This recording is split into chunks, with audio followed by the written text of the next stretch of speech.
En el equipo 3 vamos a presentar el tema de óptica y fenómenos ondulatorios, específicamente el comportamiento dual de la luz y la óptica geométrica. Nos entregamos por Ángel Omar Loredo Reyes, Joel Alfredo Morales Acosta, Ana Karen Arenas Armenta, es de Dalet Caballero Recio y su servidor Pedro Fabián Muñoz Guerra. La maestra es la maestra Porfiria Soto García y de la Asignatura de Física.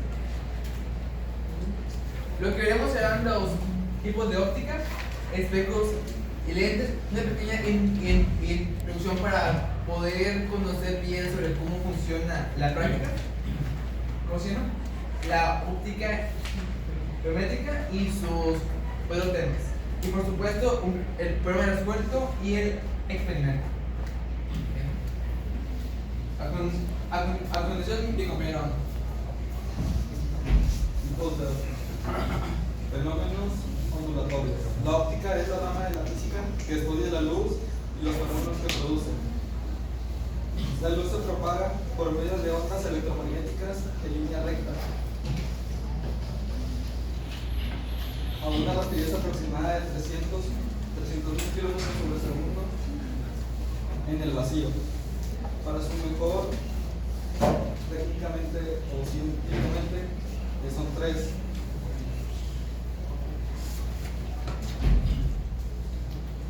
Óptica geométrica estudia fenómenos y elementos ópticos mediante el empleo de líneas rectas y geometría plana. Óptica ondulatoria estudia los fenómenos con base en las teorías de carácter ondulatorio de la luz. Y por último, óptica electrónica trata los aspectos cuánticos de la luz. Espejos y lentes.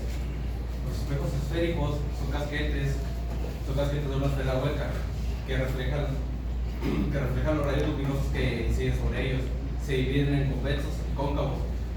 El espejo convexo es aquel que su superficie reflectora es hacia el exterior, como se puede observar en el ejemplo, cómo distorsiona la imagen del objeto que está ahí.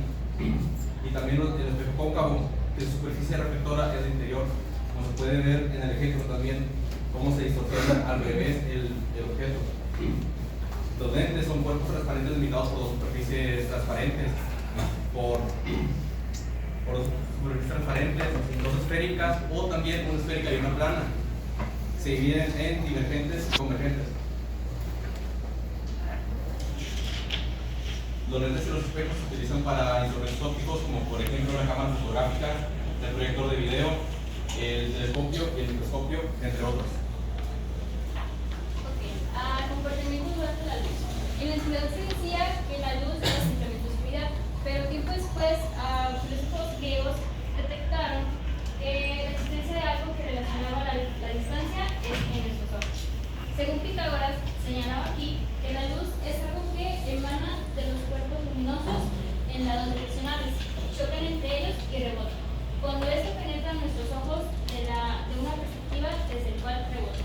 Epicuro de Salinos también señaló que la luz es emitida por el cuerpo en forma de rayos. Esto es Aristarco y Esteban. A finales del siglo XVIII también existieron dos teorías, una de Isaac Newton y una de teoría ondulatoria. Isaac Newton comentó que la luz está constituida por números o partículas emitidas por cualquier luminosidad. Y la teoría ondulatoria es la luz es un fenómeno ondulatorio semejante a sonido.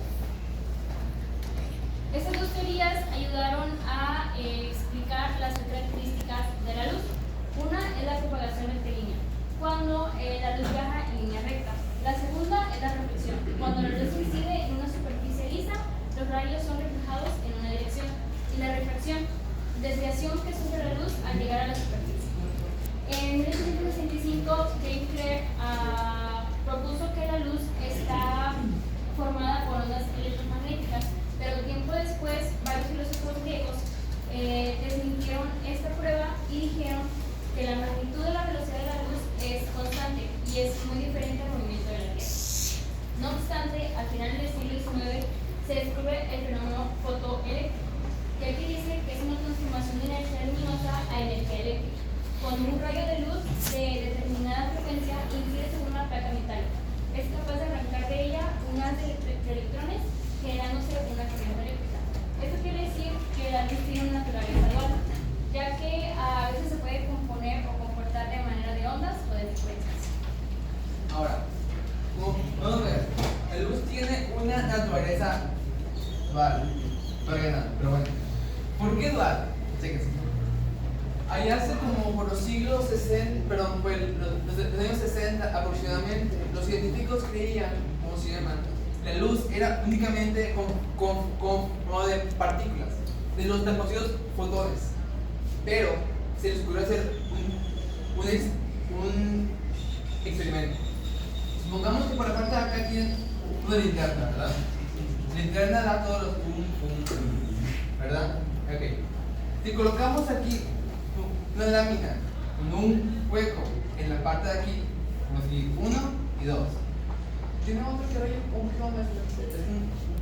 recapitulando? Si colocamos una linterna, como podemos conocer, la luz se va a reflejar o va a iluminar por en todas las direcciones posibles. Tanto por acá, ¿ok? Entonces dijeron, vamos a colocar una lámina enfrente con dos huecos, uno que está por acá y el otro que está por acá, ¿verdad? Si la luz fuera una partícula únicamente, en este caso, al estar en la pantalla blanca, se verían los puntos. ¿Por qué? Porque la luz incide al tener entre partículas donde es atrapado no va a pasar y donde no sí, es decir, que únicamente se vería ese patrón. Pero vieron algo muy diferente, vieron que se producía una corriente como de onda. ¿Por qué? La luz sí pasaba nada más por los puntos, pero a su vez pasaba por acá. Por aquí también. ¿A qué me refiero? A que la luz se podría ver en todas las superficies blancas en forma de onda. Es decir, en la parte central donde existía más, o sea, donde estaba desapado, se podía observar más presencia de luz por los de fotones, mientras que los alrededores aún se podía apreciar.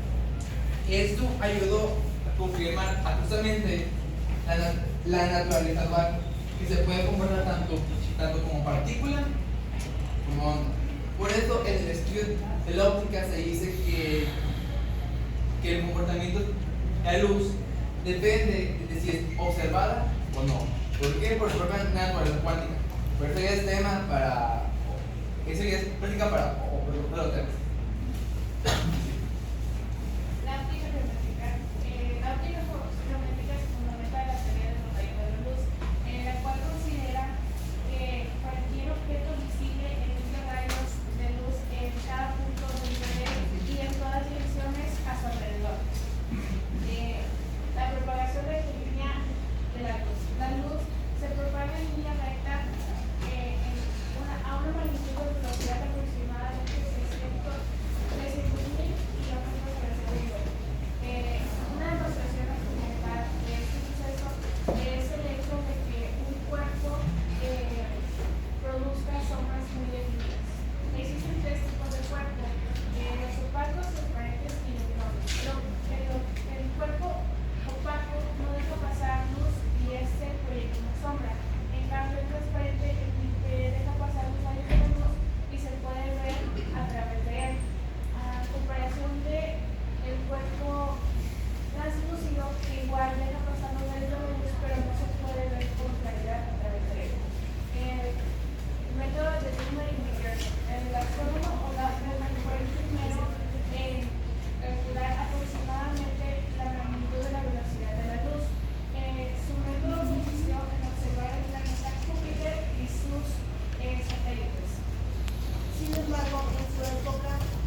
definiendo qué es la fotometría.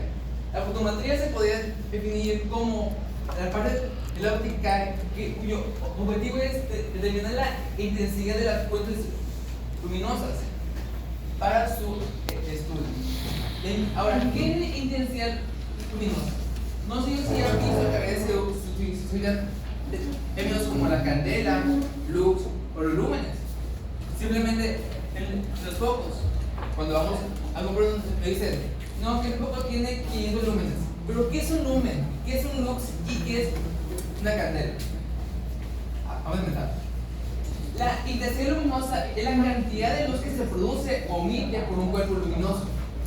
Es decir, cualquier cuerpo que emita luz tendrá una intensidad luminosa por muy baja que sea.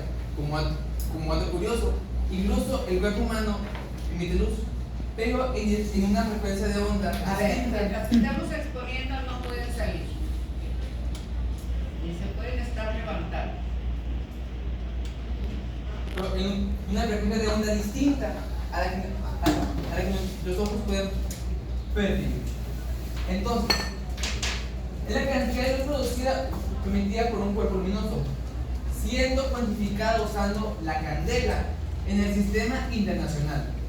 La candela es una representación aparte de la intensidad luminosa que emite un centímetro cuadrado de un cuerpo negro a la temperatura de fusión del platino, aproximadamente unos 1770 grados centígrados.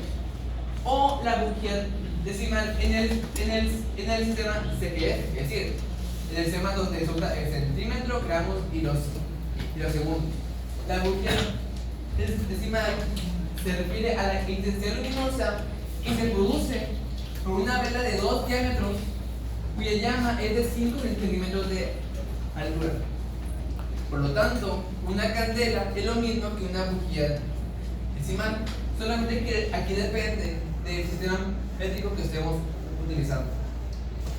Ahora, el flujo luminoso es la cantidad de energía luminosa que atraviesa la unidad de tiempo, una superficie normal a los rayos de luz, es decir, como podemos ver, ¿verdad? La intensidad luminosa se refiere a toda la luz que es capaz de crear un cuerpo, es decir, a todas sus candelas, mientras que el flujo luminoso se refiere a, tenemos por acá otra vez, nuestra lámpara emite los rayos, pum, pum, pum, pum, pum. Sería en la fracción de un segundo, ¿cuánta es la cantidad de luz que ha emitido? A eso es a lo que se refiere, en este caso, el lumen, el cual es el flujo luminoso recibido durante un segundo por una superficie de 1 metro cuadrado, imitada dentro de una esfera de un metro de radio y en cuyo centro se encuentra una fuente cuya intensidad lumínica es de una candela. Como podemos ver, tanto la intensidad luminosa como el flujo luminoso van de la mano, puesto que uno puede explicar o dar sentido a otro. Ahora, por otro lado, tenemos a la iluminación en sí, la ley de la iluminación. Una superficie se considera que está iluminada cuando recibe una cierta cantidad de luz, es decir, el cristalón está iluminado, puesto que recibe luz del proyector y de luz solar. La pared también lo está. Todo aquello que reciba luz se considera que es una superficie iluminada. Donde la iluminación se refiere a la cantidad de luz recibida en las superficies de los cuerpos, independientemente de la que es reflejada o no. En este caso se usa el lux para medir esa magnitud. Ahora, un lux se refiere a la iluminación producida por una candela, como podemos ver, van de la mano, o una bujía decimal sobre una superficie de 1 metro cuadrado que se encuentra a 1 metro de distancia. Por lo tanto, tenemos a la ley de la iluminación o la ley inversa del cuadrado, y una consecuencia directa de la propagación en línea recta de la luz, una de las propiedades que mi compañera había aumentado. En este caso, vayamos al mismo ejemplo. Como podemos ver, al duplicarse la distancia, la iluminación se va a ver reducida un cuarto. Al triplicarse, la luz se va a ver reducida una novena parte. Al cuadriplicarse, la luz se va a ver reducida una 16ª parte, y así consecutivamente. Esto nos ayuda a comprender, porque entre más lejos estemos de una luz, podemos ver cómo es de que se va oscureciendo por así llamarlo. Pero no es como tal esté oscureciendo, sino que la iluminación baja siguiendo esta ley. Ok, tenemos ahora los problemas. Primer problema: con la iluminación medida en lux se produce un foco de 100 watts sobre una mesa que está a 1.5 metros de distancia. Tenemos a los datos, donde buscamos a E, que se refiere a la iluminación, al power o a los watts, que es de 100 watts, y la distancia de 1.5 metros. Pero como podemos observar, en la fórmula nos piden un valor I. ¿Qué es ese I? Se refiere a su valor en candelas, si no recuerdo. Por lo que se va a tener que transformar. Esto se hace de las candelas. Tomando que un watt es equivalente a 1.1 candelas, vamos a hacer la transformación. Sería igual a 100 watts sobre 1 es igual a 1.1 candelas sobre candela watt, un watt, y nos quedaría a 100 por 1.1 candelas, lo cual alguien puede hacer la operación 100 por 1.1. 110. Por favor.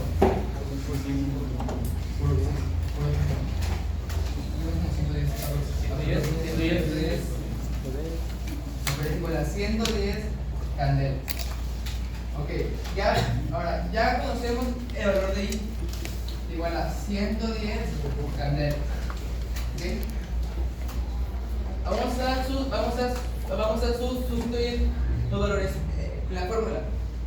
E es igual a 110 candelas sobre la distancia que da 1.5 metros al cuadrado. Es igual a 110 candelas sobre 1.5 metros. 2.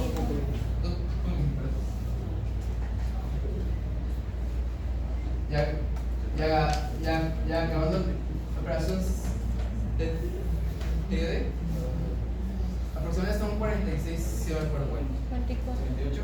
48.8 candelas sobre el metro cuadrado. Entonces, como podemos ver, el resultado sería de 48.8 candelas sobre el metro cuadrado. ¿Ok? Ahora, siguiente problema. ¿Cuál es la iluminación que produce una lámpara eléctrica de aproximadamente 400 candelas a una distancia de 2 metros? Aquí ya está sencillo. No dan tanto el valor de ahí como la distancia. Vamos a hacer la sustitución. El valor de ahí es de 200 candelas. Es igual a 200 candelas sobre el distancia, 2 metros al cuadrado. 2 metros al cuadrado. Lo cual me es igual a 200 candelas sobre 4 metros cuadrados. Lo cual ¿Cuánto sería? 400 sobre 4.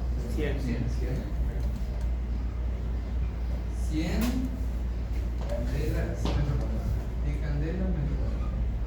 Es decir, que nuestro resultado, la iluminación producida sería de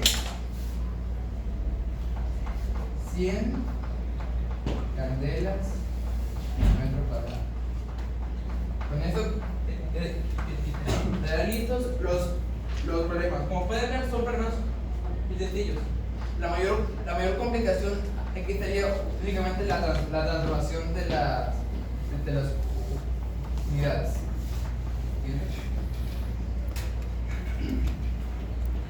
Ahora, tenemos el primer experimento.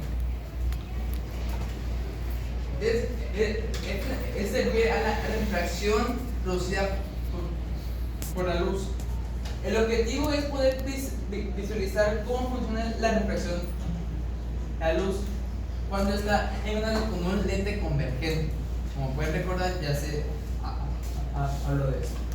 Y poder así determinar si la imagen que se forma está invertida o no. El fundamento es que cuando un rayo de luz atraviesa un lente convexo, se refracta y converge en un punto, donde la posición de la imagen depende de la distancia del objeto respecto al lente. Los materiales son por acá. Una fuente de luz como la puede ser la vela, una pantalla blanca, que en este caso puede ser una hoja blanca, y un lente convexo.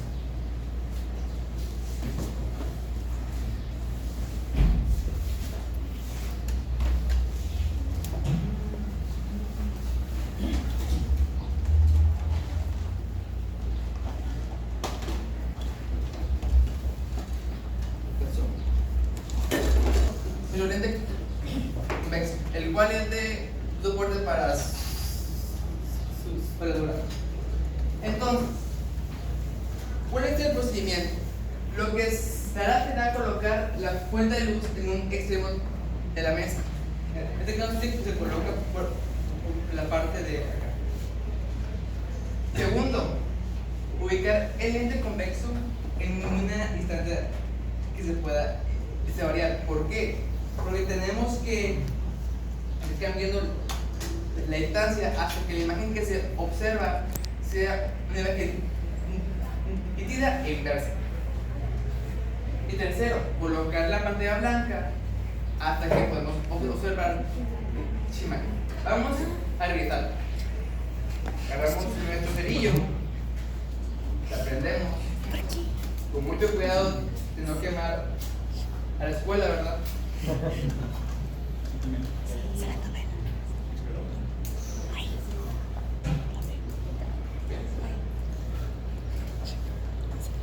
Como podemos ver, la vela es una fuente de luz muy pequeña ahora, pero es una fuente de luz. ¿Por qué? Porque al estar, prendida la vela, nos está emitiendo de fotones. Entonces, agarramos nuestro espejo convexo y lo vamos a posicionar hasta que se pueda observar la figura.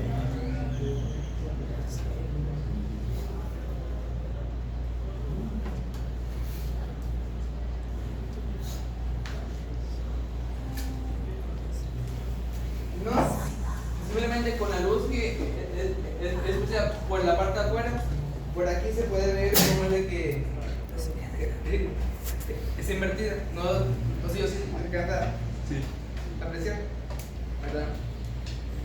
Ahora, ¿por qué pasa eso? Debido a que la fuente de luz que me está generando la vela no es tan grande comparada a la que de afuera, pues el lente va a pasar la mayor fuente de luz. En este caso, el luz que está en el exterior. pero como se puede apreciar, pues así, genera una imagen nítida, la cual está invertida. Entonces, ¿cuál fue la observación? Que dice imite una imagen nítida inversa mediante lente convexo, dependiendo de la distancia del objeto respecto al lente, puesto que se debe de enfocar.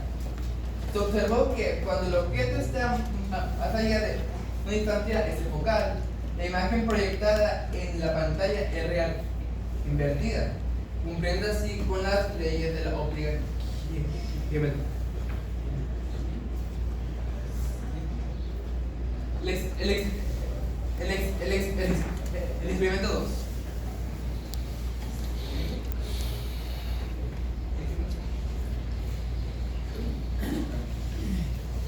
En este caso, el objetivo es poder observar y comprender el fenómeno de la reflexión de la luz en la superficie del agua, utilizando un láser y un medio dispersor para hacer así visible su trayectoria. Fundamento: la reflexión es el fenómeno físico en el que un rayo de luz cambia su dirección al incidir sobre una superficie que separa dos medios diferentes. Por ejemplo, cuando llega el sol y impacta sobre un charco de agua, la luz en ellas se refleja. Por sí funciona como un espejo, de una manera muy práctica. De esa manera, la luz del láser va a chocar contra la luz del agua y va a regresar al medio de origen, permitiendo visualizar cómo se comporta la luz. Los materiales son dentillos, un vaso de agua, unas gotas de leche, un punto de láser y un recipiente. El procedimiento: se va a llenar el vaso con agua hasta la mitad aproximadamente. Se va a apuntar el láser, se agregan gotas de leche y vamos a poder observar cómo cambia su trayectoria.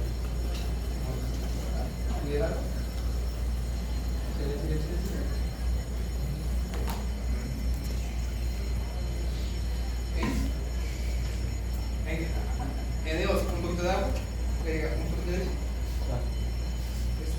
Una cocina. Además, para que pique. De hecho, se les pide mucho.